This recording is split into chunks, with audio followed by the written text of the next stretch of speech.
ውስተ ኦርቶዶክስ ሳሌም አመፃ ነቢያት ሐሰት አርመሙ መድኃኔ ዓለም ኤርምያስ ንስሐ አምጣነ መጻ ቀዲሙ ወዮ ጌታዬ ተሰቀለ፣ ጌታዬ ሞተ፣ ጌታዬ እንደዚህ ያለ እያሉ የሚናገረው ስለ ኢየሱስ ክርስቶስ ነው። በእውነት ከእግዚአብሔር ጋር አይስተካከሉ፣ የእግዚአብሔርን ክብር አይውሰዱ። እግዚአብሔር የቤተ ክርስቲያን ራስ እሱ እንጂ እርሶ አይደሉም። ቅዱስነቱ እኔ አክብሬ ነው የምነግረው። አንድምታ መጽሐፍ ቅዱስን አባቶቻችን ሊቃውንቱ ያሉት መጀመሪያ እግዚአብሔር ማቴያስ የሚል እኮ የቅኔ መምህር ነው ሊቀ ሊቃውንቱ ተብሎ የመጣው።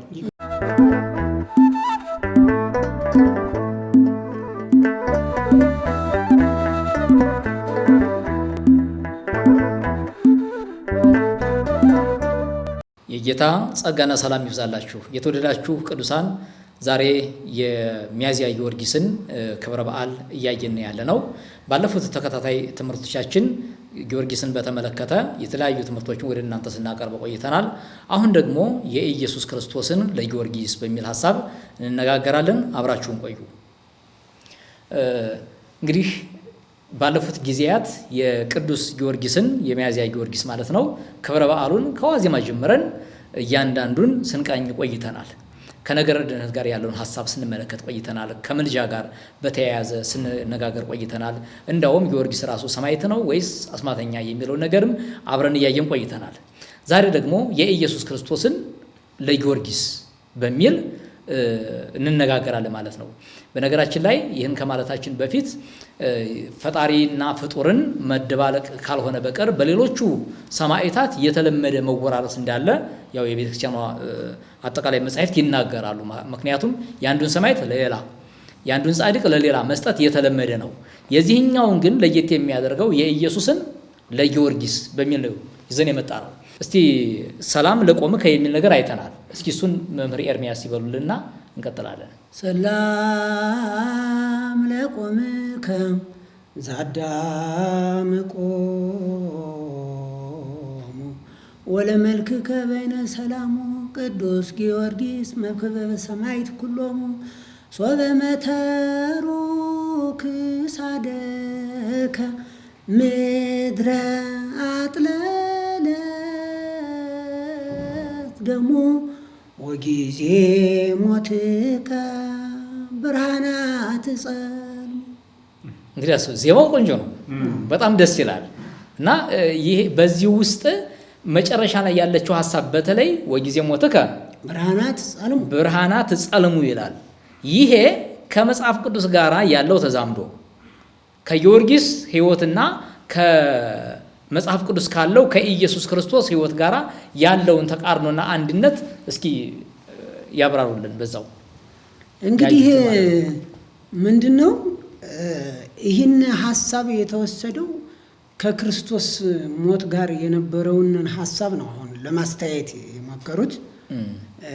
እንግዲህ የሉቃስ ወንጌል ምዕራፍ 23 ከቁጥር 44 ላይ 6 ሰዓት ያልነበረ ጨለመም እስከ 9 ሰዓት በምድር ላይ ሁሉ ላይ ሆነ፣ ፀሐይም ጨለመ፣ የቤተ መቅደስ መጋረጃ ከመካከሉ ተቀደደ። ኢየሱስም በታላቅ ድምፅ ጮሆ አባት ሆይ ነፍሴን በእጅህ አደራ እሰጣለሁ አለ። እንግዲህ ይህን ሐሳብ ነው አምጥተው ከዚህ ሰው ጋር ያያያዙት ማለት ነው። እንግዲህ ክርስቶስ የሰማይና የምድር ጌታ ነው። አሁን ግን ይህንን ግጥም ወስደው ለደራሲው ለቅዱስ ጊዮርጊስ ነው የሰጠው። ይሄ በጣም ስህተት ነው። እግዚአብሔር ሲናገር እኔን ማን ይመስለኛል፣ በማንስ ትመስሉኛላችሁ? የክርስቶስ መከራ እንዲሁ ዝም ብሎ ከማንኛውም ፍጡር ጋር የሚስተካከል አይደለም። በትክክል የሚስተካከል ሐሳብ አይደለም። ይሄ እንደገና የክርስቶስን ክብር ማውረድ ነው፣ ነውር ነው። ክርስቶስ ለዓለም ነው የጮኸው። አምላኬ አምላኬ ለምን ታደገኝ እስኪል ድረስ ለምን ተውኸኝ አባት ሆይ እስኪል አባቱ ዝም ያለው እኛ እንድን ዘንድ ነው።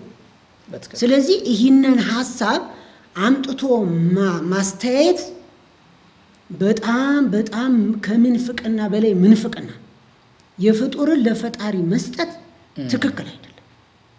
ስለዚህ ይህንን ሀሳብ ነው አውርደው እንግዲህ ይህ መልክ ነግስ ነው ደግሞ የሊቃውንቱ እነዚህ ደብተራ የሚባሉት ይህንን ማመሳሰል ነው። እነሱ ብቻ ይመሳሰልላቸው እንጂ ምን ያለ ግዳቸው የክርስቶስን ክብር ይነካል። ይሄ የክርስቶስን አምላክነት ይጋፋል። እሱ ጉዳያቸው አይደለም። መልኩና ዚቁ የሆነች ሀሳብ ብቻ ትገናኝ። ከዚያ ዝቅ ብለው ዚቁን እንግዲህ ደግሞ ሲያመጡት እንዴት እንደሆነ እናየዋለን። ከዚሁ ጋር አንድ ጥያቄ በውስጤ እንትን አለ። ክርስቶስ ኢየሱስ ሲሰቀል ለምን ነበር ፀሐይ የጨለመው ራሱ? ምክንያቱም በሌሎቹ ሰዎች ሲሞቱ ፍጡራን ሲሞቱ አይጨልምም። ክርስቶስ ሲሞት ለምንድን ነው ፀሐይ የጨለመው? ወርህ ደግሞ ወይም ጨረቃ ደም የሆነው? ወደ መርጌታ ሙሴ ሊሄድ እዚህ ጋር የእግዚአብሔር ስም ብሩክ ይሁን። እንግዲህ ሉቃስ ወይም ደግሞ ሐዋርያት ከደነቃቸው እስራኤላውያንም ክርስቶስን በሰቀሉበት ጊዜ ከደነቃቸው ነገር አንዱ የፀሐይ መጨለም ጉዳይ ነው። ትክክል። የኢየሱስ ማንነት በመስቀል ላይ ማን መሆኑ ማንነቱ የታየበት አንዱ የፀሐይ መጨለም ጉዳይ ነው ማለት ነው። ስለዚህ ክርስቶስ መርጌታ ኤርሚያስ እንዳለው ለዓለም ሁሉ ነው የሞተው። አምላክ ነው። አምላክ እኮ እንደውም ቤተ ክርስቲያን እኮ ስትተርከው ይህንን በሌላ መንገድ ፀሐይ የአምላኬን ገበና አላሳይም ብላ ነው። በትክክል ሌሎቹ ራቁቱን ሲሰቅሉት ፀሐይ ግን አምላኬን ገበናውን አላሳይም ብላ ጨለመች፣ ሸፈነችው፣ ጋረደችው አይነት ትርጓሜ ነው በቤተ ክርስቲያናችን የሚሰጥ። ይሄ ጊዮርጊስ ከኢየሱስ አያንስም ትምህርት ነው። አሁን መርጌታ ኤርሚያስ ሲያዜመው ጊዮርጊስም እኮ የተሰቀለ ቀን ልክ ለኢየሱስ ክርስቶስ እንደሆነው ፀሐይ ምኗን አልሰጠችም ነው፣ ብርሃኗን አልሰጠችም። ወጊዜ ሞትከ ብርሃናት ጸልሙ። ደግሞ እኮ አንድ ብርሃን አለ፣ ጠቅላላ አጠቃላይ ነው። ብርሃናቸውን አልሰጡም። ከዋክብት፣ ፀሐይ፣ ጨረቃ ብርሃናቸውን አልሰጡም ነው የሚለው። ይሄ እንደዚህ አይነት ትምህርቶች በነገራችን ላይ በቤተ ክርስቲያናችን የተለመደ ነው። ለምሳሌ የማርያምን ወስዶ ለማርያም ላላዛር እህት መስጠት፣ የአርሴማን ወስዶ ለሆነች ቅድስት መስጠት፣ የጻድቁን ወስዶ ለጻድቅ መስጠት፣ የሰማይቱን ወስዶ ለሰማይት መስጠት የተለመደ ባህል ነው፣ ሙሉ ዘሩን ማለት ነው። ስለዚህ ይሄኛው ትልቅ ስህተት የሚሆነው ከክርስቶስ ጋር ማነጻጸር ይሆናል። ከክርስቶስ ጋር አንድ ድሮ አሉ የጊዮርጊስ አቃቢና የመድኃኔ ዓለም አቃቢ ጸበል ሊቀዱ እዚሁ አዲስ አበባ ነው ይወርዳሉ። እና የመድኃኔ ዓለም አቃቢ እዛ ምንጩ ላይ ስትደርስ የጊዮርጊስ አቃቢ ደግሞ ቀደም ብላለች። ከዛ የመድኃኔ ዓለም አቃቢ ምን ትላለች? እኔ እኮ የጌታሽ የመድኃኔ ዓለም አቃቢ ነኝ፣ እኔ ልቅዳና ቀጥለሽ አንቺ ትቀጃለሽ አለቻት። እና ሌላው ቆሞ እያየ ነው። ከዛ አቃቢቱ እንዴ ካንቺ መድኃኔ ዓለምና ከኔ ጊዮርጊስ አለቻት። የኔ እኮ ሰማይና ምድርን የፈጠረ አምላክ ነው። ያንቺ ጊዮርጊስ እኮ የኢየሱስ ክርስቶስ አገልጋይ ነው ስታት፣ ወይ ደግሞ ያንቺ መድኃኔ ዓለም በአንድ ቀን እኮ አንድ ጊዜ ሲያዝ ሙትት ያለ ነው መስቀል ላይ። የኔ ጊዮርጊስ እኮ 7 ጊዜ ሞቶ 7 ጊዜ የተነሳ ነው። እንግዲህ ተመልከቱ። እንዲህ አይነት ደብተራዎች አሉ ማለት ነው። ማለት እንደዚህ መነኩሴ እንደዚህ መበለት ወይም እንደዚህ አቃቢት ያሉ አሉ፣ የሚያነጻጽሩ አሉ። ሲያነጻጽሩ 7 ጊዜ ስለሞተና ተነሳ ተብሎ በገር ላይ ስለተጻፈ ከመድኃኔ ዓለም በልጦላታል። አያችሁት? አሁን ወጊዜ ሞትከ ብርሃናት ጸልሙ የሚለውን የወሰዱት ከማን ነው? ከሉቃስ ወንጌል ቅድመ መርጌታ ኤርሚያስ ካነበበው ላይ ያን ወሰደና የጊዮርጊስም ቀን እኮ ምን ብሏል ነው ጨልሟል። በሌላ አባባል እኮ ምን ድንቅ ነገር ነው ነው ይሄ ምን ድንቅ ነገር ነው? ሉቃስ እኮ ድንቅ ሆኖበት ነው የጻፈው። ድንቅ ነው እኮ እሱ በሞተ ጊዜ ፀሐይ ጨለመ ሲል እኮ ድንቅ የተደረገው ታምር ነው እሱ። ስለዚህ ይህን ወስዶ ምን ድንቅ ነገር አለው የጊዮርጊስም ቀን እኮ ሙቷል ብሎ ገድል ጸሐፊው ወይም ደግሞ ድርሳን ጸሐፊው ጻፈው ማለት ነው። ድርሰት ስለሆነ ድርሳን ማለት ይህ ራሱ ምኑ ዚቁ ምንድነው? መልኩ ራሱ ድርሰት ነው። ስለዚህ የኢየሱስ ክርስቶስን ለማን መስጠት? ለጊዮርጊስ መስጠት ነው። እና ይህንን ነው ያየሁት። በዚሁ አጋጣሚ ክብረ በዓሎችም ወርሃ በዓላትም ሰዎች አሁን እንኳ አዳዲስ ታቦት በሚገባበት ሰዓት የማይታወቁ አሉ አይደለ? ክብረ በዓል ድሮ ያልነበራቸው ድርሰት የሚባላል አሁንም ጭምር ፈጠራ የሚባለው ፈጠራ የሚባለው የመድኃኔ ዓለምን ለሌላ ለፍጡር እንዲሁም ደግሞ ከፍጡር ለፍጡር ስም እየቀያየሩ ማወራረስ ነገር አለ። እንደ ስነ ቃል ማወራረስ ነገር አለና ለምሳሌ በእንተ ልደቱ ለኢየሱስ ክርስቶስ የሚለውን በእንተ ልደቱ ለተክለ ሃይማኖት አድባር ኮኑ ህብስተ ሕይወት ወረፃ ወገዳምኒ ፈራዩ አስካለ በረከት ማየ ባህርኒ ኮነታሊ ወማር። እንግዲህ ተመልከቱ፣ ይህ ትምህርት በእኛ ቤተ ክርስቲያን አስተምሮ ለጌታ ግን አሁን ይህን ሳይፈሩ አሁን እዚህን ቃል በዜማ ስንለው እውን በሐሳባችን እግዚአብሔርን ነው የምናገለግለው፣ እርሱን ነው እያከበርን ያለነ። የዳነ ሰው እኮ ሊያደርግ የሚችለው ማመስገን፣ እግዚአብሔር እኮ ስላደረገልን ነው የምናመሰግነው እንጂ እኮ ሳይደረግልን እነ ሐናንና እመቤታችን ስናይ እኮ ስለተደረገላቸው ነገር እኮ ነው ያመሰገኑት። የባሪያውን መዋረድ አይቷልና እያለች እኮ ነው ሐና ደግሞ የሚመካ በእግዚአብሔር ይመካ አለች። መካኒቱ 7 ወልዳለች አለች። ስለዚህ አሁን ይህን ዜማ ስንለው ይሁን እግዚአብሔርን እያመለክን ነው፣ እርሱን ነው የምናከብረው። ስለዚህ እንደዚህ ያሉ ሐሳቦች እኔ አሁን አርሴማ እኔ አቋቋም ስማር በነበረ ጊዜ አርሴማ የምትባል ታቦት አላውቅም፣ ክብረ በዓልም የለም። አሁን ግን የእሷን ከማን የሚወሰደው? ከመቤታችን ከሴት ከሆኑት እየተቀነጨበ ይወሰዳል። እዛ ወዲያ ዛሽ ላይ ስም መለወጥ። ይሄ ደግሞ የሀገራችን ፓስፖርት እንኳን ስም ለውጦ እንኳን ያስወጣል። በእውነት ነውር እኮ ነው። በአንተ መታወቂያ እኔን መውጣት ማለት ነው። ተመልከቱ እንዴት! አሁን እኔ እስኪ የኔን መታወቂያ የኔን ቡክ ሂደህ እስኪ ንግድ ባንክ ብር አውጣ በጣም ማፈሪያ መሆን እኮ ዝም ብሎ ይሄ ለእግዚአብሔር ክብር አለመስጠት። የእግዚአብሔርን ለእግዚአብሔር የቄሳርን ለቄሳር ነው የተባለ። ስለዚህ ይሄ ቃል ስህተት ነው። እግዚአብሔርን በራሱ ጊዜ እናክብረው። ቅድም እንደተባለው እግዚአብሔር ክብሩን ለሌላ ለማንም አይሰጥም። ቀናተኛ አምላክ ነው። አትስገዱ እኔ ቀናተኛ አምላክ ነኝ ያለው እኮ ክብር እኮ ነው። ስግደት እኮ የእርሱ ብቻ ነው። ስለዚህ ይሄ ቃልም እንደዚህ እየተኮረጀ ኩረጃ ነው። በነገራችን ኮረጃው እዛው ወዲያ አሁን ሊቃውንቱ መድረስ ሲያቅታቸው የሌላውን እየቀሙ ለሌላ መስጠት። የንብረት ሀብት የሚባል በመንግስት ደረጃ አለ። ሁሉም ንብረት የየራሱ ሰው እኮ አሁን የኔን ንብረት መንግስት ለሌላ ሰው አሳልፎ አይሰጥም። ይሄ ደግሞ የእግዚአብሔር ብቻ ነው። ስለዚህ እነዚህ ሐሳቦች ይሄ መቀያየር፣ መለዋወጥ፣ መቀያየጥ ትክክል አይደለም። እንደ እግዚአብሔር ቃል እንመራ ምንለው ለዚህ ነው። እንታደስ ስንል ይህን ቃል እናስተካክለው። የእግዚአብሔር ለእግዚአብሔር፣ የፍጡራን ደግሞ በህይወት ስላሉቱ ያለፉትን እንደ ታሪክ እናወራቸው፣ እንተረካቸው።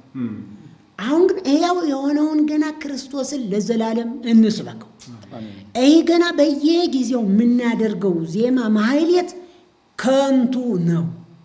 በእርግጠኝነት ደግሜ እነግራችኋለሁ፣ ሆዳችሁ የምትሞሉበት ካልሆነ በስተቀር ለደሞዛችሁ ካልሆነ በስተቀር ሚሰማችሁ የለም። ግን እንጀራና ስራ ከሆነ ምርጫ የላችሁ። እውነት ነው። መርጌታውን ሲናገሩ አጠቃላይ የፈጣሪን ቀምቶ ለፍጡር መስጠት ለሆድ ካልሆነ በቀር ለሌላ ለምንም የሚጠቅመው ነገር የለም። ለሆድ ከሆነ ደግሞ ቤተ ክርስቲያኗን ለቆ ሌላ ስራ ሰርቶ መኖር ይቻላል፣ አስፈላጊ ከሆነ ማለት ነው። ማደስ እንኳ ካልቻሉ አለ ማለት አንዱ አማራጭ ነው። እንዲህ አይነቱን ከክርስቶስ ቀምቶ ለፍጡር ከመስጠት አለ ማለት ይሻላል። እስኪ በተጨማሪ ደግሞ ይሄኛው ነግስ ውስጥ ነው ይሄ ያለው አብረን እንድንመለከተው። ዚቁም የዚህ ዚቅ ራሱ የዚህ አሁን ያልነው ዚቁ የክርስቶስን ቀምቶ ለፍጡር የሚሰጥ ነው። እስኪ መርጌታ ዳዊት እሱን በሉልንና ሶ በሰቀልጎ። እዚህ ላይ ዚቁ ለቆም ቃለው ላይ ዚቁ ሶበ መተርዎ ነው። ይሄ ከየት መጣ? ቅዱስ ያሬድ የደረሰው ነው ይሄ የሚባል ማለት ነው። ስለዚህ ለማን ነው የደረሰው? ለጌታችን ለመድኃኒታችን ለኢየሱስ ክርስቶስ። የት ይገኛል? ጸመድጓ በስቅለት ጊዜ የሚገኘው በዕለተ ዓርብ የሚባል ማለት ነው። ሃሌሉያ በዘጠኝ ይልና ሶበ ሰቀልዎ ለኢየሱስ ፀሐይ ጸልመ ወወር ደመ ኮነ አለቅለቀት ምድር ወተከስቱ መቃብራት ይላል። ይህን ወሰደና ለጊዮርጊስ አላተመው። ይህ ትልቅ ስህተት ነው። ሶበ መተርዎ አለው። ሶበ መተርዎ አለና ሶበ ሰቀልዎ ያለውን ሶበ መተርዎ አለ። እንግዲህ ይሄ ምን ለማለት ነው? የክርስቶስን የመስቀሉን ስራ ለማውረድ ተብሎ የተደረገ ነው። ይሄ በቃ ይሄ ምንድን ነው? አንድ ሰው ለሚመቸው ለራሱ በሚመቸው መንገድ ራሱ የሚመለክ አናቅም፣ ጣዖት አምልኮ የሚያስመልክ አናቅም። ነገር ግን በህዝብ ላይ ተቀባይነት እንዲኖረው አድርጎ ዓለም የመሰከረለትንና የዓለም አዳኝ የሆነውን የኢየሱስ ክርስቶስን መስቀል ለማውረድ ወይንም አሽቀንጥሮ ለመጣል ሶበ መተርዎ ብሎ ከኢየሱስ ክርስቶስ ጋር አወዳድረውታል ማለት ነው። ይሄ ደግሞ ምን ለማለት ነው? ሆነ ብሎ ሆነ የመስቀሉን ስራ ማለት ነው። የመስቀሉን ስራ ያዳኝነቱን ስራ በሞቱ በመሰቀሉ ነው አይደለ? በመሞቱ ነው ዓለምን ያዳነበት። እኛም የዳንበት ዋና አድራሻችን መስቀሉ ነው። ያቺ አድራሻችን የሰው ሁሉ አድራሻ የሰው ሁሉ የህይወቱ አድራሻ የክርስቶስ መስቀል ነው። ይህችን ወደዚህች እንዳይደርስ እዚህ ቦታ ከዚህ እንዳይደርስ ህዝቡን ወደ ሌላ ዞር ለማድረግ የተሰራ አመጽ ነው። ምን ለማለት ነው? ይሄ ከአምልኮተ እግዚአብሔር አንጻር ሲታይ ይሄ ዛሬ ይሄ ያድናል አምልኮተ እግዚአብሔር ብለን ዘን ቀርበን ቤተ ክርስቲያን ላይ ደብር ደብረን ገዳማት ገድመን እዚያ ቦታ ላይ ዋዜማ ቀጥረን አይነት ቀጥረን ዝክር መምጫ ቦታ መቃብራት የዝክር መቀበያ መጠለያ ሰርተን አቁመን እዚያ ቦታ ላይ ምዕመናን ዝክራቸውን ይዘው እንዲመጡ እኛ ደግሞ ይህንን እየጨፈርን በወረብ በከበሮ በጸናጽል እናደርጋለን ማለት ነው። ምን ለማለት ነው? እናንተም ትድናላችሁ፣ እኛ እናድናችኋለን፣ እንጸልይላችኋለን ለእናንተ በማለት ማለት ነው። ግን የሚጸልየው የትኛው ነው? ሶበ መተርዎ ነው። እሺ ሶበ መተርዎ ይሁን። ሰውየው ተቆረጠ ያድናሉ። ይሄ አምልኮተ እግዚአብሔር ነው? አምልኮተ እግዚአብሔር አይደለም። ከቃሎት ላይ እንደተረዳሁት ክርስቶስ ኢየሱስ ተሰቅሎ ካዳነ ጊዮርጊስም ተመትሮ ያድናል ወደ ማለት ነው ያስኬደው ማለት ነው። ስለዚህ ያድናልና ነው አምላኩት ከኛ ጋር አብራችሁ ምሰሉ። ይሄ ነው። ስለዚህ ይሄ አያዋጣም፣ ስህተት ነው፣ ምንፍቅና ነው በእውነት። ኢየሱስ ክርስቶስን ሶበ ሰቀልዎ ብለው ዘመሩለት። ለጊዮርጊስም ሶበ መተርዎ ብለው ካህናት ዘመሩለት። ይሄ አምልኮተ ጊዮርጊስ አይደለም እንዴት ማለት ይቻላል ነው እንጂ ለኢየሱስ ክርስቶስ የተዘመረው እውነተኛ የሆነው ነገር ቀጥታ መተርዎን ሰቀልዎን በመተርዎን የተጠቀሙ ግሱም እኮ ተመሳሳይ ነው። ስለዚህ ለጊዮርጊስ የዘመረ ለኢየሱስ ክርስቶስ ሶበ ሰቀልዎ ብሎ የዘመረ አንደበት ያመሰገነ የጸነጸለ አይደል? አንደበት ሶበ መተርዎ ብሎ ደግሞ ለጊዮርጊስ ምን ያደርጋል? ይጸነጽላል፣ ይዘምራል፣ ያመሰግናል። ስለዚህ መርጌታ ዳዊት ያነሳው ሐሳብ ትክክል ነው። ለምን ህዝቡም ሶበ መተርዎ ተብሎ ሲዘመርለት ሌሊቱ ሙሉ ሲታደርለት ጠዋት ድግስ ይዞ ይመጣል። ሶበ ሰቀልዎ ሲባልም ይዞ ይመጣል። ሶበ ሰቀልዎ ባላችሁበት ለምን ሶበ መተርዎ ብላችሁ አደራችሁ? ዛሬውኑ ሶበ ሰቀልዎ ስትሉ አታድሩ ነው ወይ ብለን፣ አይ ዛሬ ጊዮርጊስ ነው የጊዮርጊስ ቀን ስለሆነ ቀኑ ራሱ የጊዮርጊስ ስለሆነ፣ በነገራችን ላይ ቀኑ ሁሉ እኮ ነው ቀኑ ራሱ መለየት። ስለዚህ ሶበ ሰቀልዎ በተባለው ሶበ መተርዎ ተባለ።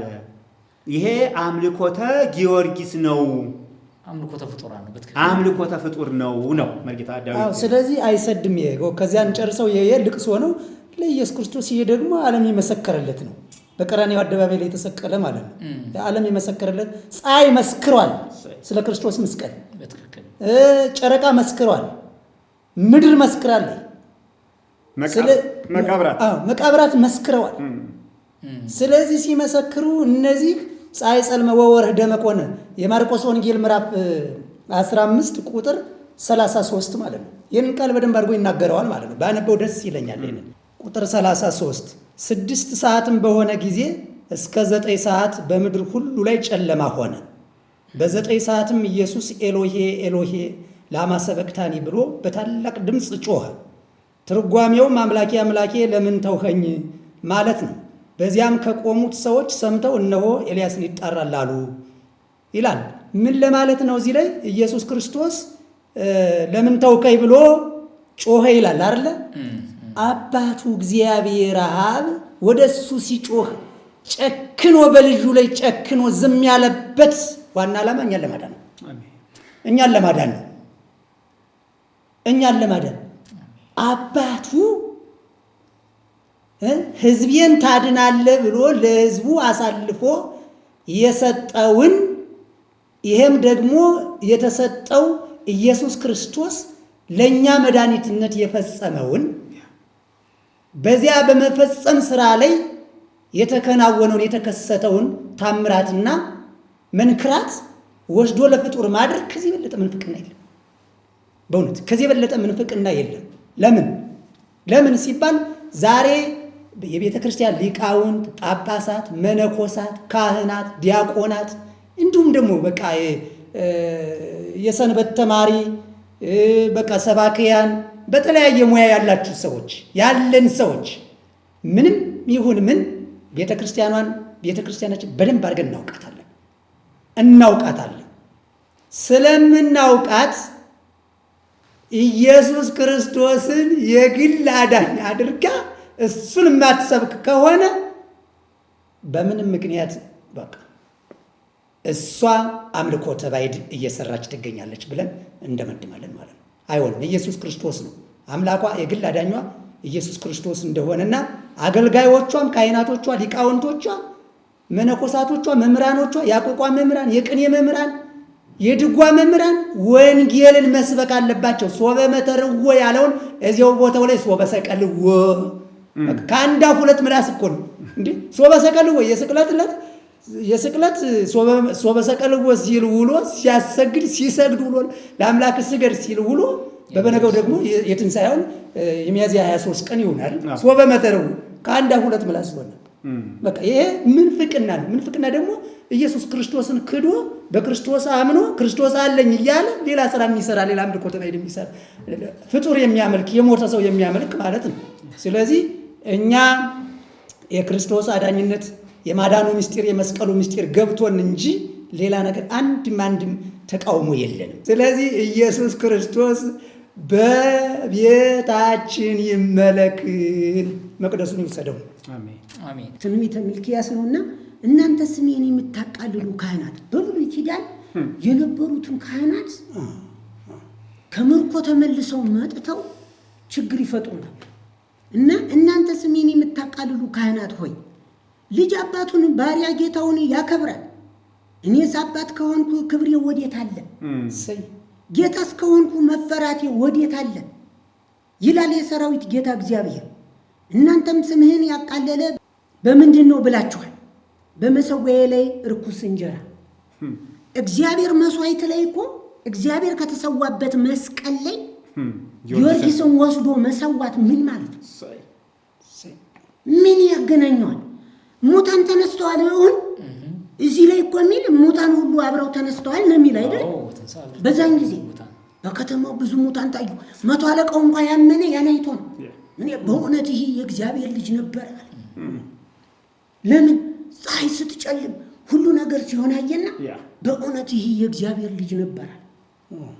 ስለዚህ እዚህ ላይ በመሰዊያዬ ላይ እርኩስ እንጀራ ታቀርባላችሁ። ምክንያቱ ይሄ ነው። ይሄ የእግዚአብሔር መስዋዕትን የእግዚአብሔር ምስጋናን ለፍጡር አትሰው። እርኩስ ነገር መሰዋት ነው። ይሄ በልማድ ዝም ብሎ ዜማ ስለሆነ ማህሌት ስለሆነ ማዜምና ዜማው ደስ ስለሚልና ቃለሙን ለማለት ብቻ የእግዚአብሔርን ክብር መወሰድ አደገኛ ነው። ከዚያ ይቀጥልና የእግዚአብሔር ገበታ የተነቀፈ ነው በማለታችሁ ነው። እውር መስዋዕትንም ስታቀርቡ ይህ ክፉ አይደለምን? እውር መስዋዕት ምንድን ነው? በጉ የታወረውን ዝም ብሎ ያግበስብሰው ስለሚያቀርቡ ማለት ነው። ይሄ እኮ ዕውር መስዋዕት ነው። በእውነት እኮ ማይገባ የእግዚአብሔርን የሆነን ነገር ለምንድን ነው የቃየልንና የአቤል መስዋዕት እኮ አቤል እኮ ገበሬ ነው፣ ቃየል ገበሬ ነው አይደል? ማቅረብ የሚገባው ያ ነው። ግን ስህተቱ ምንድን ነበር? የአቤልን መስዋዕት ወደድኩ። ለምንድን ነው ያን የጠለውን? የእኛ ቤተ ክርስቲያን እንኳ ስታስተምር መቼም እግዚአብሔር አይበለው ብሎ ካሰር ከገሰሱ ከምኑ ዝም ብሎ አቀረበው። የአቤል ግን የተመረጠውን መስዋዕት አቀረበ ብላ ራሷ እንኳ ታስተምራለች። ስለዚህ መስዋዕታችን አምልኳችን የከናፈራችን ፍሬ መስዋዕት አይደል የሚለው እንዴ? ዜማችን ናበው ለከፍሬ ከናፈሪ ነጋዳ ነው የሚለው። እግዚአብሔር ይስጥልኝ። እንግዲህ ይሄ የከናፈራችን አሁን እንደ ጥንቱኛ አሁን መስዋዕት የምናቀርብ ይሄ መስዋዕት ምስጋና መስዋዕት ነው፣ ለእግዚአብሔር ክብር የሚሰጥ ነው። ስለዚህ የእኛም መስዋዕት እንደዚህ እንዳይሆንብን ስለዚህ የሰራዊት ጌታ እግዚአብሔር በብሉይ ኪዳን እንደዚህ እንዳደረገ ዛሬም ያ ጌታ ለዘላለም የሚኖር ስለሆነ አሁንም ያለ ሕያው ስለሆነ ከበረከት ይልቅ መርገም እንዳይሆንብን ስለዚህ አሁንም የእግዚአብሔር ቃል እንደተናገረው መስዋዕታችንን ከንቱ እንዳያረግብን ምስጋናችን ለፈጣሪና ለፈጣሪ ብቻ ይሁን ነው መልእክቴ። ወደዚህ እንመለስና ወደ ሶበሰቀልዎ እንመለስና ሶበሰቀልዎ የሚለውን ያሬድ ብቻም ሳይሆን ቅዱስ ዮሐንስ አፈወርቅም ተናግሮታል። ቅዱስ ዮሐንስ አፈወርቅ በቅዳሴ ዮሐንስ አፈወርቅ ላይ የተናገረው ለኢየሱስ ክርስቶስ ነው። ክርስቶስ ኢየሱስ ተሰቅሏል ወዮ የሚል ትምህርት ዘጋ አስተምሯል። ይሄ ብቻም አይደለም። ዘወትር በቅዳሴ ሁሉም ቅዳሴ ስንቀድስ 14ቱም ቅዳሴ ውስጥ ሰራዊተ መላእክት ይሁን ለመድኃኔዓለም የሚል ክፍል አለ። ሰራዊት የሚባል ክፍል አለ። እሱ ላይ ይሄ አለ። ይቀውም ቅድሜሁ ለመድኃኔዓለም ወይ ከድሩ የሚል አለ።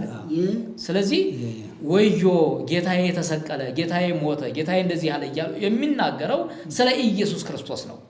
አሁን እዚህ ጋር ወረድ እናድርገውና ወደ ቄሶቹ ራሱ ወደ ዲያቆናቱም እናወርደውና ታች የምትቀድሱት ቅዳሴ ላይ እንኳ ያለው ስለማን ነው? ስለ ኢየሱስ ክርስቶስ ነው ያለ። ምክንያት የግድ የቅኔ መምህር ወይም ደግሞ ሌላ ዕውቀት እንዲኖራችሁ ብቻ አይጠበቅም። ቅዳሴ እንኳ የተማራችሁ ሰዎች እንደዚሁ ግብረ ሰመን እንኳ የተማረ ዝሞ የሚቀድስ ዲያቆን እንኳ ሰራዊተ መላእክት ይሁን ለመድኃኔዓለም ውስጥ የሚል ነገር አለ።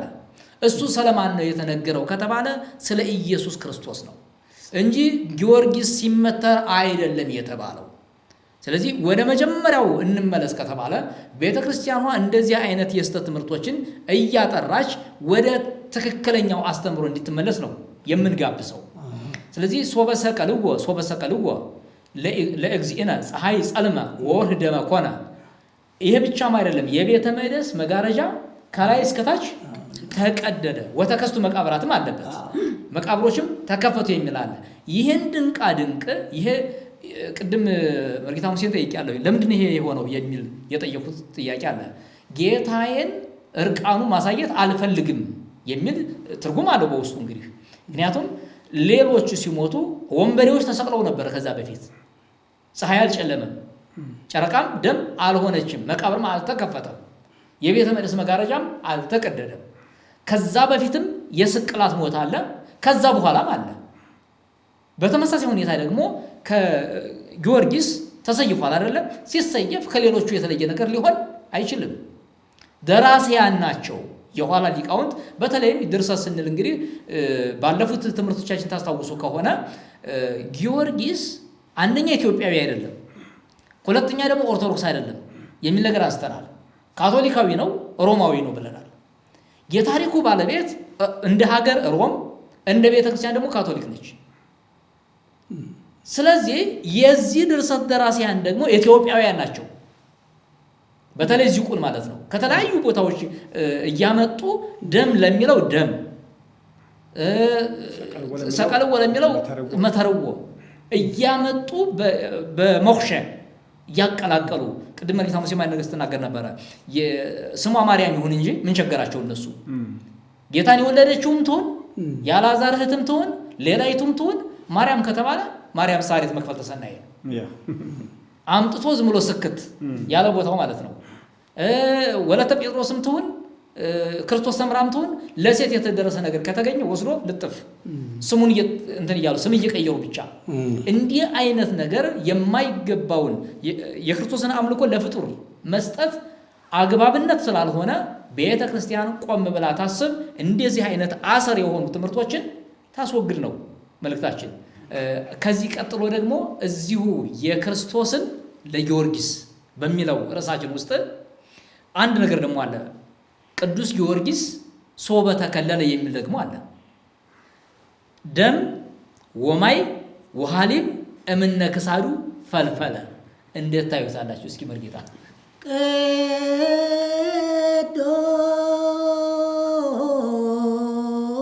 ቅዱስ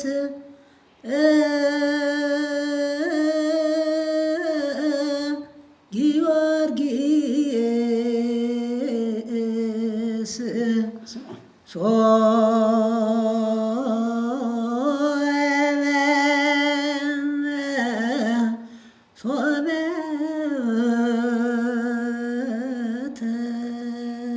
ተከለ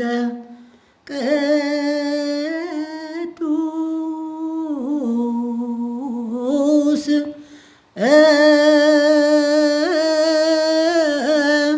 ጊዮርጊስ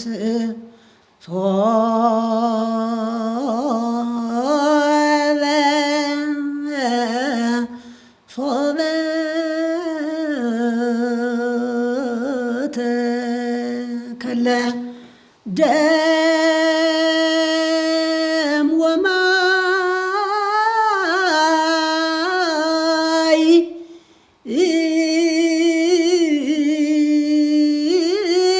ወሃሊብ እምነ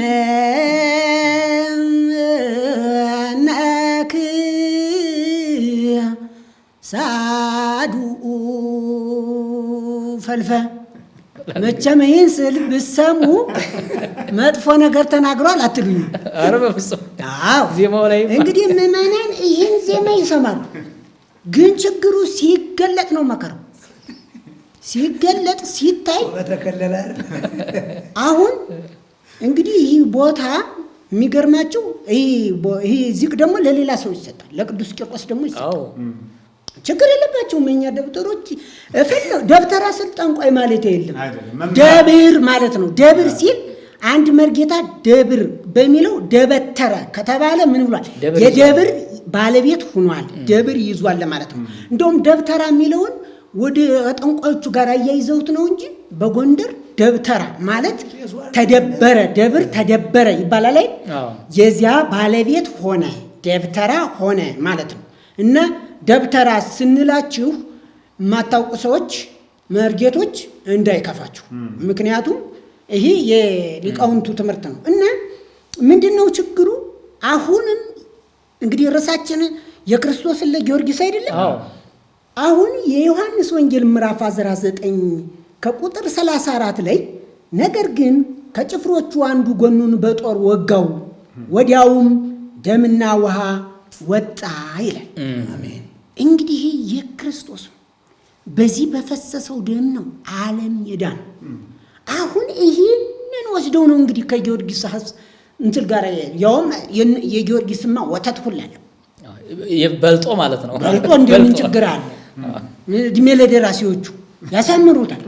እኔስ የጌታ ወደ ኋላ ሆኖባቸውና መጽሐፍ ቅዱሱ ተጽፎ መጥቶባቸው መሰለኝ ለመጨመር ተቸግረው ይመስለኛል። አሁን ግን ጠያቂ የላቸው። የፈለጋቸውን ቢጨምሩ ማን ይጠይቃቸዋል? አሁን ግን እየጠየቅን ነው። እኛ ደግሞ እንዴ ተመለሽ እያለ ነው እኮ። አሁን ወደ እውነተኛውና ወደ መጀመሪያው ወደ እግዚአብሔር ቃል ተመለሽ ቤተ ክርስቲያን ሆይ ነው እያልን ያለን። ስለዚህ ይህ ሐሳብ ችግሩ ምንድነው ከተባለ የክርስቶስን ለጊዮርጊስ እንዲህ በዜማ ሲባል ስንቱ ከንፈር ይመጣል። አቤት ስንቱ ይመሰጣል። ዜማውማ ሲያምር እንዴ ምን ችግር አለ? ይህን ደግሞ ለሌላ ወስዶ አሁን የጊዮርጊስና እንዲሁ አሁን በጊዮርጊስስ ይደረግ አሁን ደግሞ በቂርቆስም እንደዚሁ እንዲሁ ሰዎች በሞቱ ቁጥር በቃ ሰማይን ማስጨለም ደም ወተት ማፍለቅ በቃ ችግር የለም። በነገራችን ላይ እኮ ቅኔዎችን አሁን በየአደባባዩ የሚባሉ ቅኔዎችን ብሰማቸው እግዚአብሔር አብርሃም፣ እግዚአብሔር ማትያስ እየተባለ እኮ ነው ቅኔው የሚደረግ። አዎ በፍጹም በክርስቶስ ቅዱስነታቸው እንዲያ ሲባሉ ዝም ይላሉ። በእውነት ከእግዚአብሔር ጋር አይስተካከሉ፣ የእግዚአብሔርን ክብር አይውሰዱ። እግዚአብሔር የቤተ ክርስቲያን ራስ እሱ እንጂ እርሶ አይደሉም። ቅዱስነቱ እኔ አክብሬ ነው የምነግረው። ባለ ቅኔዎቹ እንደ አዝማሪ ተነስተው ሲያሞግሱት ዝም አይበሉ። እግዚአብሔር ክብሩን ማንም እንዲወስድበት አይፈልግም። አዝማሪ እኮ ውሸቱን ተነስቶ ዝም ብሎ ብር እንድትሰጠው መድኃኔዓለም ጥሩ አድርጎ ያሞካሻል። እንደ ሆየ ጨፋሪዎች ጥሩ አድርጎ የሌለህን እንዲው ምን ይመስላል? ይሄ መላኩን ይመስላል፣ ገብርኤል ይመስላል። ሴቶቹን እመቤት የማርያም እስኪ በይሲ ፍተዩ እሷ የምትለብሰው እሷን ፈተይ ያረጋታል አውርዶ እመቤታችን ፈተይ ያረግና ለዚች ለወይዘሮ አረቂ ለምትሰጠው ወይዘሮ እሷ እንድትለብሰው ኮታውነንም እሱ እንዲለብሰው ለአባት ይሄ ካህናቱም እንዲዘምራሉ። በነገራችን ላይ ግብረ ሰላም ነው። ስለዚህ እንዲህ ያለ ክብር በቀልድና በፌዝ በጨዋታ የሚሰጥ አይደለም። የእግዚአብሔርን ለእግዚአብሔር ነው የተባለ። ቅኔዎችን እንዲያው ቅኔ ፉከራ ስለሆነ ብዙዎቻችሁ ምዕመናን ስትሰሙት ጥሩ ይመስላችኋል ስለሚነሽጣቸው። ግን ስሙት፣ እግዚአብሔር ማትያስ ይሄ እኮ በጣም ነውር ነው። እግዚአብሔር እንዴት ቅዱስነታቸው እንዴት ከእግዚአብሔር ጋር እኩል ሊሆኑ ይችላል? ማትያስ ሰም ነው። ለለቱ ኮነ እኮ በነገራችን ላይ ማትያስ ወርቅ ነው። እግዚአብሔር ሰሙ ነው የሚመጣው። አዎ ሁለተኛ ሆኖ ማለት ነው። እንደሱ ነው። ለማትያስ ለምሳሌ ጥሩ ስለሆነ እግዚአብሔር ማትያስ ብዬ ከተቀኘው እግዚአብሔር ሰም ነው። ስለ እግዚአብሔር ሰም ይሆናል፣ ማትያስ ወርቅ ይሆናል እንደማለት ነው። አዎ ወርቅ በእለቱ የሚከናወንለት ስለሆነ እና በጣም ከባድ ነው ማለት ነው። ስለዚህ ሰሙ ይቀልጥና እግዚአብሔርና ቀልጦ ለፍጡር ነው ኢየሱስ። በነገራችን ላይ እዚሁ መርጌታውን እያሉ ምንድነው ከሰምና ወርቁ ጋርም በተያያዘ እግዚአብሔር ማትያስ የሚለውን ስንመለከት ሁል ጊዜ አንደኛ በየደብሩ የሚባል ነገር ነው። ሌላው ደግሞ በመጽሐፍ ቅዱስ ሐዋርያው ቅዱስ ጳውሎስና በርናባስ እንደዚህ አይነት ነገር ቀርቦላቸው ነበር።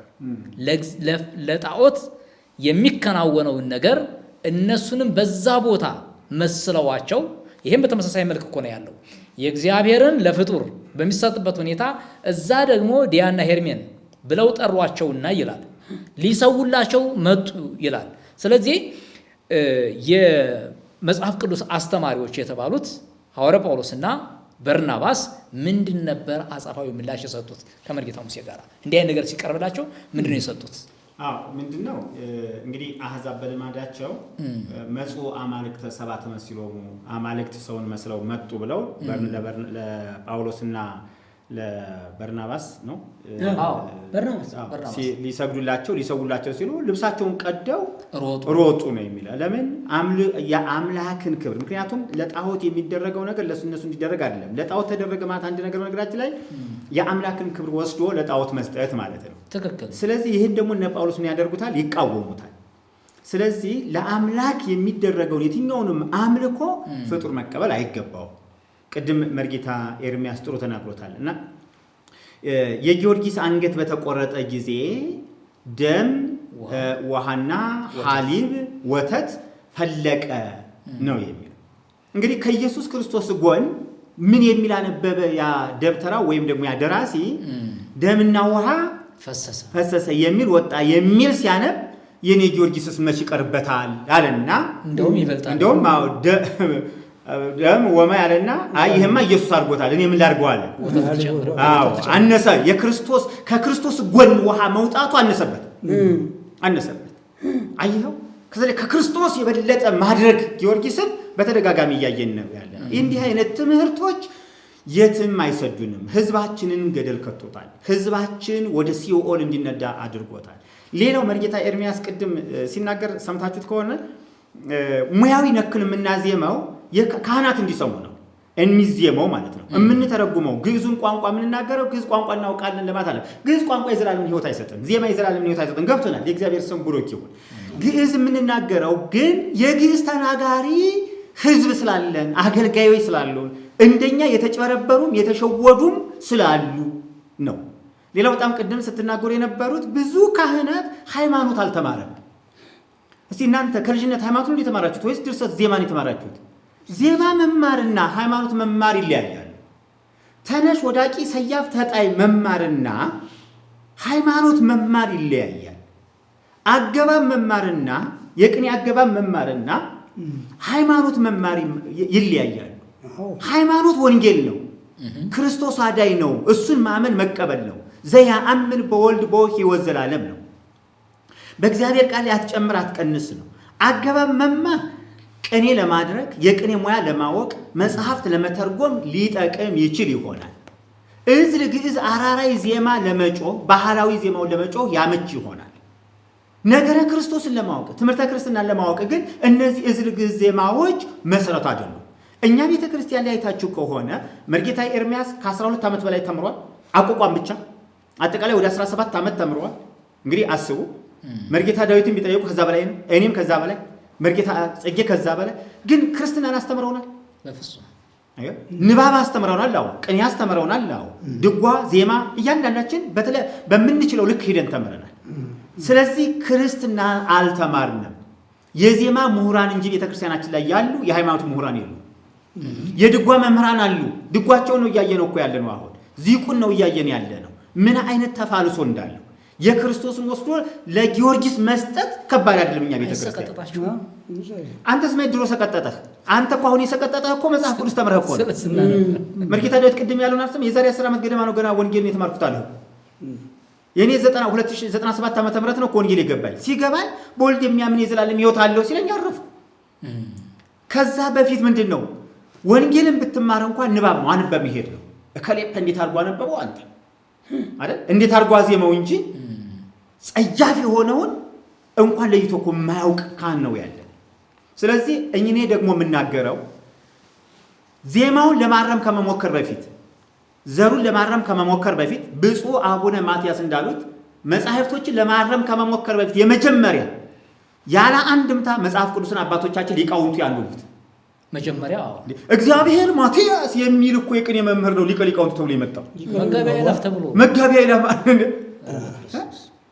መጋቢያ ይላፋት ለመላከ ሰላም እያለ እየተቀኘ አተመልከት እንዴ ለወታደር የሚቀኝ እኮ ቅኔውን እኮ ወደፊት ካስፈለገ ቅኔዎች እንዴት እንደሚቀኙ እናመጣላችኋለን። እንዴት አይነት ፍጡር አምልኮ እንዳለ በቅኔ በጉባኤ ቤት እንዴ ምን ለማለት ፈልጌ ነው? መጀመሪያ የሊቃውንት ጉባኤ ራሱ የሚባለው የተሰበሰቡት መምህሮቻችንን እናከብራቸዋለን። ብዙ ደክመዋል፣ ብዙ ለፍተዋል። ሃይማኖታዊ ትምህርት ግን አልተማሩ። ማህሌታዊ ትምህርት ግን ያውቃሉ። ማህሌታዊ ያውቃሉ። የማህሌት ትምህርት አላቸው። የሃይማኖት ትምህርት ግን የላቸው። የሃይማኖት ትምህርትማ ቢኖርማ ሰው በሰቀልዎ የሚለውን ሰው በመተርጎ ባላሉ ነበር። አይ ይሄ ክርስቶስ ነው።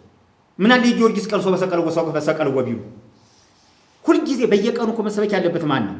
ክርስቶስ ነው። በየሰከንዱ ቢዘመርለት የሚጣፍጥ በየሰከንዱ ብንዘምርለት ብንቀኝለት የሚጣፍጥ ስም ያለው እውነትም አዳኝ ሆነ ለሁሉም የሚሰበክ ክርስቶስ ነው።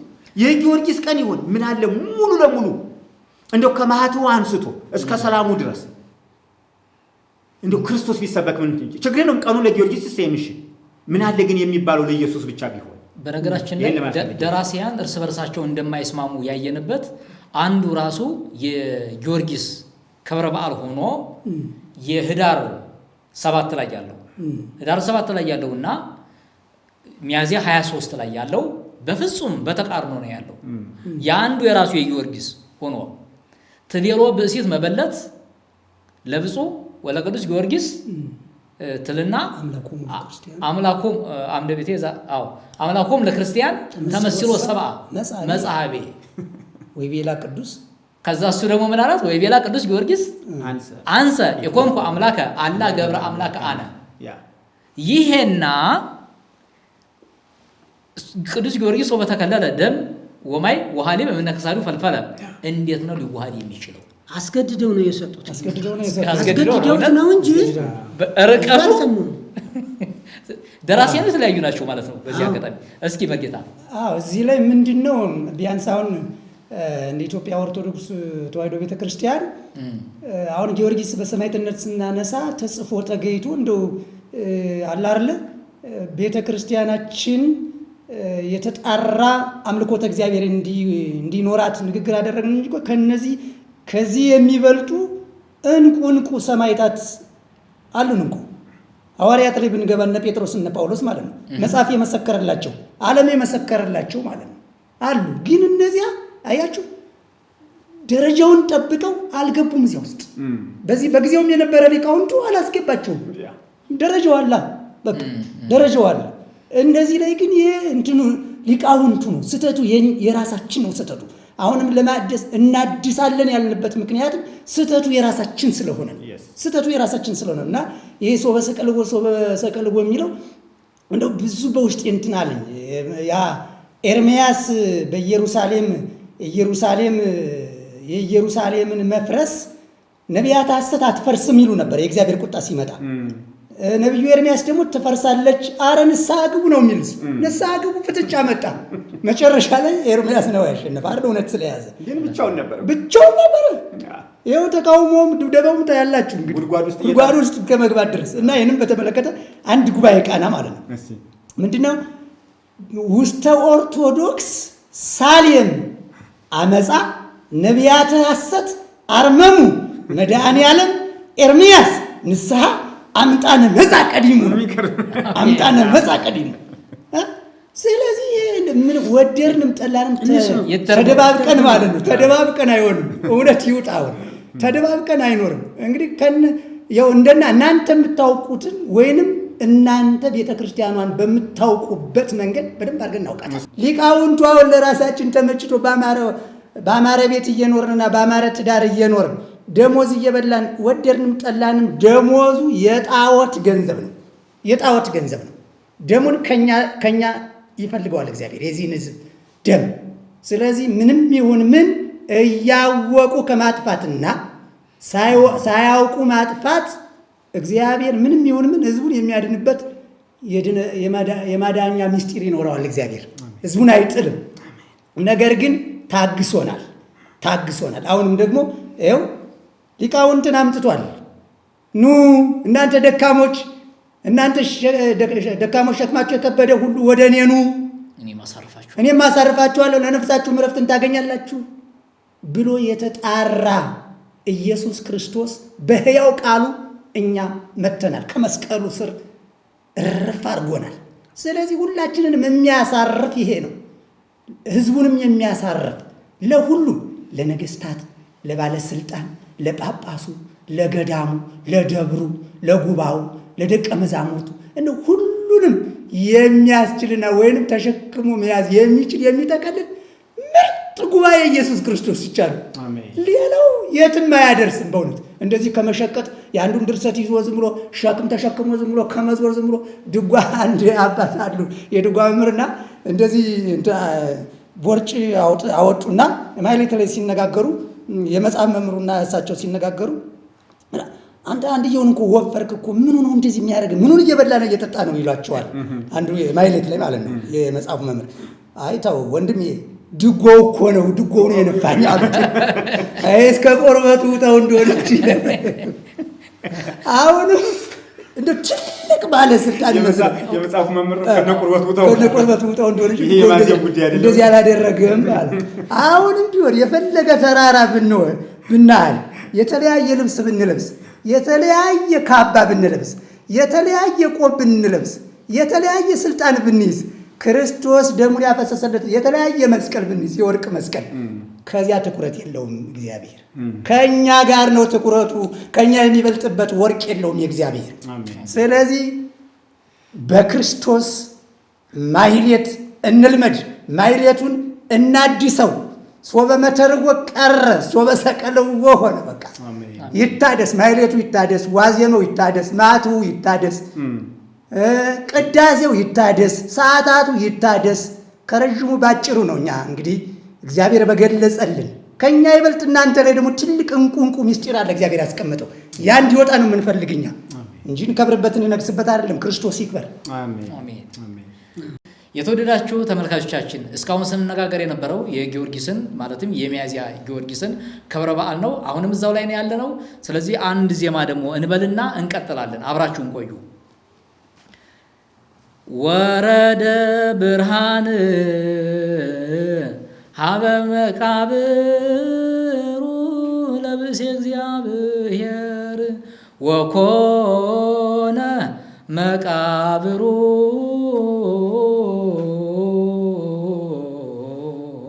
ዘየሃዩ ዱያነ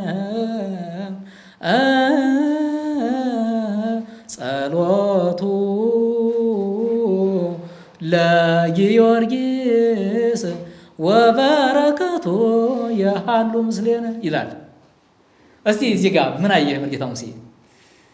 እንግዲህ መቼም እያንዳንዱን ዜማ እያንዳንዱን ድርሰት ይሄ መጽሐፍ ቅዱስ ጆሮአችንን ነው የከፈተው። መጽሐፍ ቅዱስ አይሰማ የነበረው እንደ እስከ ዛሬው አዚመን አናልፍም።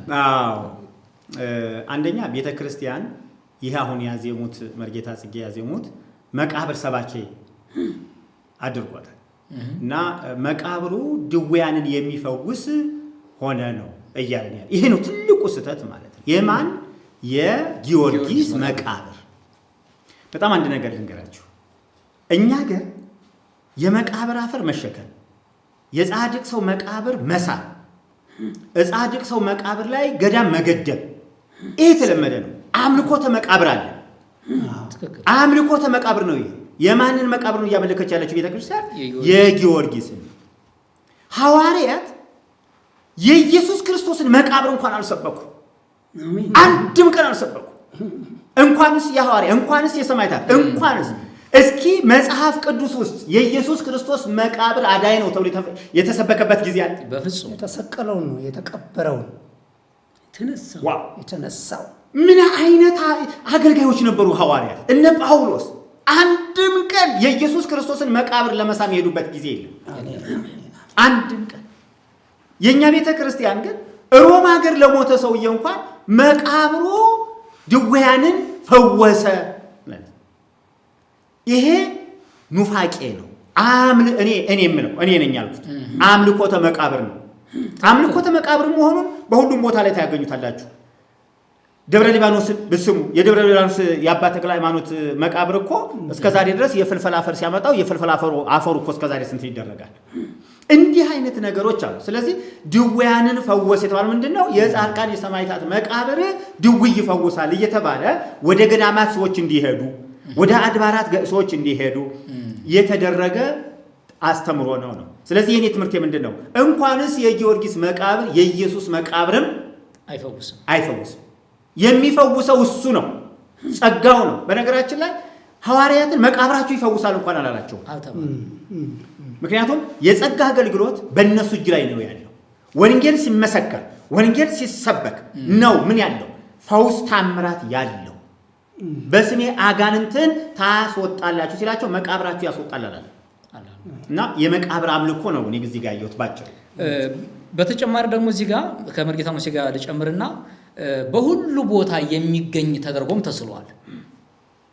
በብሉይ ኪዳንም በሐዲስ ኪዳንም እግዚአብሔር ያሃሉ ምስለ ኩልክሙ የሚል ተደጋጋሚ አለ። ጌታችን መድኃኒታችን ኢየሱስ ክርስቶስም እነሆ እኔ እስከ ዓለም ፍጻሜ ድረስ ከእናንተ ጋር ነኝ ብሏል። ሀባሃለው ክልኤቱ ወሰለስቱ ጉቡአን በስሜ እሄሉ አንሰ ማእከሌሆሙ። ስለዚህ በመካከል መገኘት የሚችል ሁል ጊዜ ከሰው ጋር መኖር የሚችል በሚጠሩት ሁሉ አብሮ መገኘት የሚችል እግዚአብሔር ብቻ ነው። ይህ ስንል መለኮታዊ ኃይል ያለው ብቻ ነው እያለ ነው። መለኮት ብቻ ነው መገኘት የሚችለው። ፍጡር በሁሉም ቦታ መገኘት አይችልም። ስለዚህ ጸሎቱ በረከቱ ያሉ ምስሌነ ከኛ ጋር ይሁን ሲባል መለኮትም እያደረጉት እንደሆነ ማሰብ አለባቸው ማለት ነው። ስለዚህ ከዚህ ጋር ተያይዞ ከመቃብሩ ጋር ተያይዞ በሀገራችን ቅድም መርጌታ ሙሴ ተቆም አድርጎታል። ላሊበላ ሁሉ አለ። ሙታን ሳቢ መንፈስ ነው የተጠናወታት ቤተክርስቲያናችንን። ሙታን ሳቢ መንፈስ እንግዲህ በቅርቡም በማህበራዊ ሚዲያ ሁሉ ለቀው ነበረ። የሰውን አጽም ገትረው እያሳዩ ማለት ነው። የሰውን አጽም ገትረው እያሳዩ አንዳንዱን መቃብሩ ሲሉ፣ ሌላውን ደግሞ አጽሙ፣ ሌላውን ደግሞ እዚህ ጋር አስከሬኑ የወደቀበት እየተባለ መቃብር ለመቃብር ህዝቡ እንዲንከራተት ነው እያደረጉት ያሉት። ስለዚህ የመቃብር አፈር እየበጠበጡ እየጠጡ ብዙዎች ለኮላሊት በሽታ የተዳረጉ ቁጥር የላቸው፣ ለአተት የተዳረጉ ቁጥር የላቸው። መርጌታ ጽጌ ላሊበላን ስታነሳ አንድ ታሪክ ትዝ አለኝ። እሺ የሚገርምህ ላሊበላ ያችን መስቀል ያላትን እንትን ሰራናሉ። ጊዮርጊስ በፈረሱ ሩጦ አመልጦ ገባበት። አስቡ እንግዲህ ትክክል። አሁን ጊዮርጊስ እና የላሊበላና የጊዮርጊስ ዘመን ምንም አይገናኝ። እስኪ ላሊበላስ አናጺ ንጉስ ነው። በነገራችን ላይ ያ ቤተ መንግስት እኮ ነው። የኛ ቄሶች ብልሃተኛ ስለሆኑ ወረሱት። ያ እንትሉ ቤተ መንግስቱ ወደ ሌላ የዛጉዌ ስርወ መንግስት ወደ ሸዋ ሲዛወር ያንን ወሰዱና ክትት ዛሬ እኮ በየዋሻው ዋሻ እየቆፈሩ እዚህ ጋር እንደዚህ ያለ የነበረ የጥንት ገዳም እየተባለ የሚሸወደው ህዝቡን ለማጭበርበር ህዝቡ። ስለዚህ ይህ መቃብር እስኪ የክርስቶስ ስም ምንድነው? እኛ ምንድነው የተባለ የምንድነው? እንኳ በህይወት ያለነው እንድንፈውስ እንድናድን የተባልነው እንኳ ሰው ላይ ነው። የክርስቶስ መቃብር እንኳ አንድም መጽሐፍ ቅዱሳዊ ትምህርት በዘመኑ እንዲያ የኛ ቤተክርስቲያን መቼም ማትለው የላት።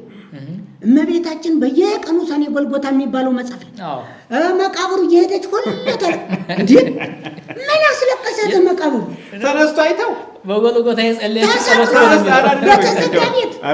በተዘጋ ቤት ሲወጣ ሲገባ አይተው እንደው እግዚአብሔር ይባርክ። እንደው ጥሩ ሐሳብ ነው ያመጣው። መቃብሩ በየቀኑ የምትሄደው የጎጃም እናት ናት የጎንደር ናት ወይስ የሷ እናት ናት? አይተው ተነስቶ አይተው ሲያርግ እኮ አይተዋል። ታዲያ መቃብሩ ላይ ምን አስኬዳል? እሱ ነው የሚያሳዝነው። በሐዋርያት ጉባኤ ላይ እኮ ቁጭ ብላ አብራ ምትጸልይ በጸሎት ምትተጋ አብራ ምትበላ በህብረት ሆኖ ምትኖር የነበረች ናት። ግን ሰኔ ጎልጎታ ሲደረስ እንኳን ለምን የተደረሰው በመቃብር እየሄደች መቃብሩ ላይ ሁሌ ታለቅሳለች። ወደሽ ምንድነው? እስኪ እግዚአብሔር ያሳያችሁ። ያውም ጊዮርጊስስ አልተነሳ። እንዴ ከተነሳ ሰው መቃብር ሄዶ ምን ያስለቅሳል? አሁን ይህ እመቤታችንን ለማውረድ የተሰራ የመናፍቆቹ አሰራ ብፅዕትና ቅድስት የሆነችውን እመቤታችንን ለማዋረድ የተሰራ የወራዶች ድርሰት። እባካችሁን ይህን ወራዳ ድርሰታችሁን እዚህ ምድር አስነሱልን። ይህ ስህተት ነው፣ በእውነት ነው።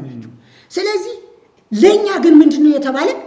ያመኑትንም እነዚህ ምልክቶች ይከተሏቸዋል። በስሜ አጋንንትን ያወጣሉ፣ በአዲስ ቋንቋ ይናገራሉ፣ እባቦችን ይይዛሉ፣ የሚገድል ነገር ቢጠጡ አይጎዳቸውም፣ እጃቸውን በድውዮች ላይ ይጭናሉ፣ እነርሱም ይድናሉ ተብሎ ይህ በሕይወት ላለነውና ለምናስተምረው እስከ ዓለም ፍጻሜ ድረስ አብሮ ከኛ ጋር ስለሆነ ይህንን ነግሮናል እንጂ የጊዮርጊስ መቃብር እንዲህ ያደርጋል፣ የተክልየ መቃብር አሁን አቡነ ሐራ ጎንደር እንትን ባህር ዳር ከፍ ብላችሁ ብትሄዱ በየቀኑ መቃብሩ ላይ አፈር ይፈላል እያሉ ያን አፈር ነው እንግዲህ መከራ ህዝቡን መከራ የሚያሳዩት። አሁን ደግሞ እምነት ለምን እንደጠፋ ታውቃላችሁ? ዘመናዊነት መጣና አሁን ካህናቱ መቼም እንግዲህ የምንደብቀው ምስጢር የለም። ካህናቱ አሁን በዘመናዊ በኤሌክትሪክ ምድጃ ነው የሚጠቀሙ። አሁን እሳት አያነዱ። አሁን አመድ የት ይምጣ? ሕያው እግዚአብሔርን እኔም ሚካኤል ሳለሁ የእንትሉንን ምንድነው ይሄ እሳት የምናነድበት ጥዶሹ ይሄ ምንድነው? በቆርቆሮ የቆርቆሮ እሳት የምናነድበት ምንድነው? በክሰል የምናያይዝበት ፌርሜሎ። የፌርሜሎውን አመድ እየሰበሰቡ ነው ለህዝቡ የሚሰጡት። አሁን ደግሞ ምን ሆነ? እምነት ሲጠፋ እሱ የረገጣችሁት ጭቃ እሱ እምነት ነው። አሁን ህዝቡን ተመልከቱት። ቤተ ክርስቲያን ቆይቶ ሲመጣ እንደ ጥንቱ እምነት ለሚቀበል እንደው መርጌታ ኤርምያስ ያለውን ግልጽ ላድርገው ለተመልካቾች።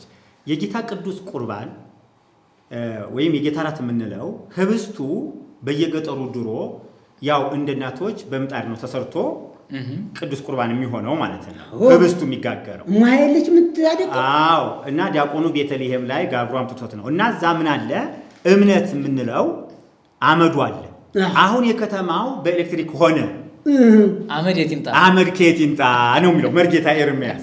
እግዚአብሔር ይስጥልኝ ለአብራራው ብዬ አሁን ይሄ ነው እውነታው። እንግዲህ ዛሬ ደግሞ መቃብሩ ያድናል፣ መቃብሩ ይፈውሳል የሚባለው አሁን የዛ ያቡነ ሐራ ድንግል ቤት ቤተ ክርስቲያን ውስጥ የፍልፈላ ፍራጫ መቃብራቸው ውስጥ ነው ያለ እና ያንን እንግዲህ በጌታ ኢየሱስ ምስጥ ያስነስተው አላቅም።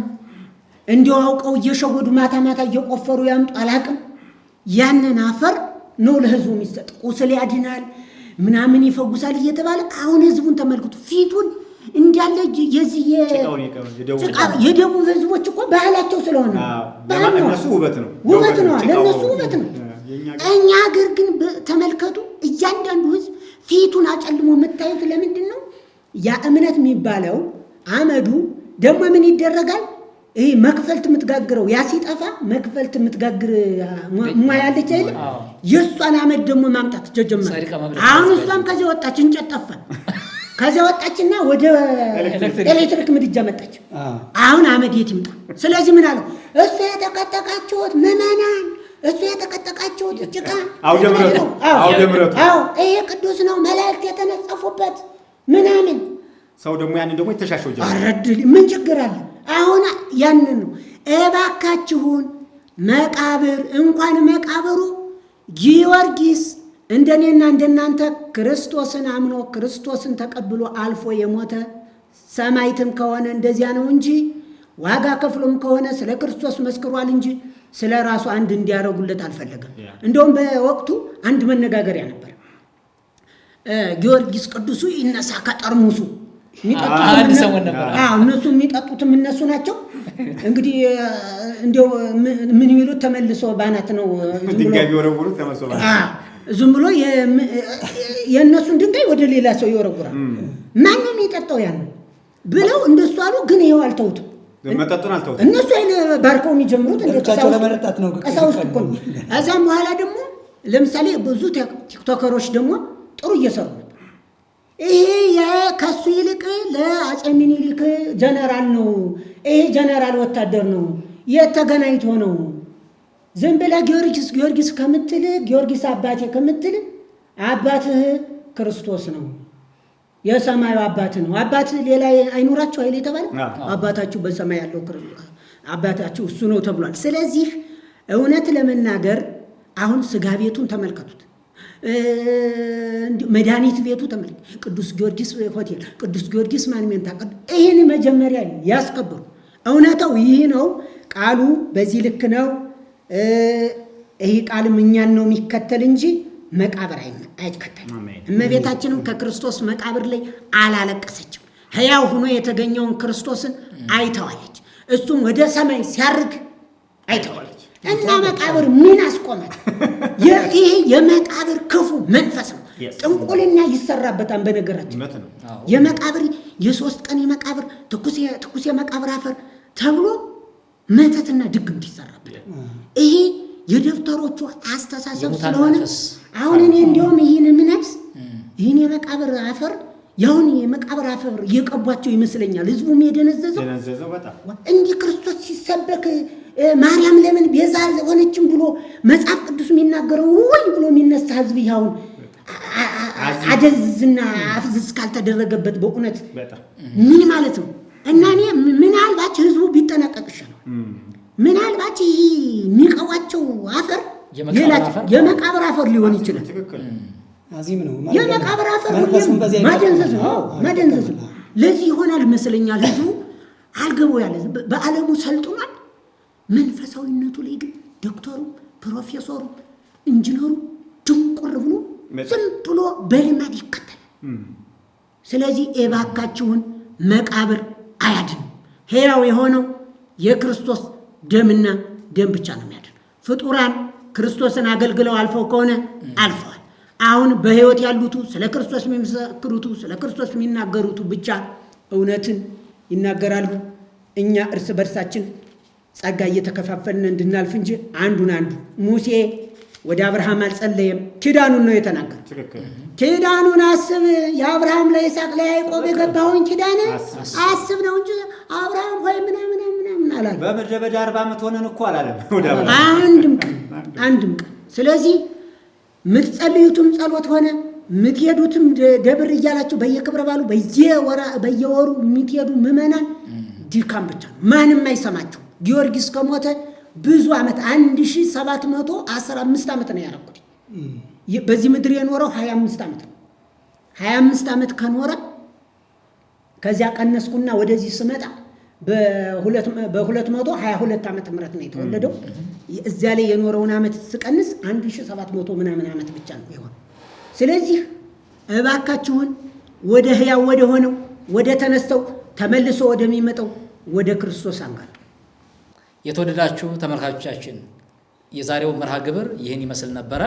በሌላ ክፍለ ጊዜ እስከምንገናኝ ድረስ ይህንን መልእክት ላይክ፣ ሼር፣ ሰብስክራይብ እያደረጋችሁ እንድጠብቁን በጌታ ፍቅር እንጠይቃለን። ሻሎም።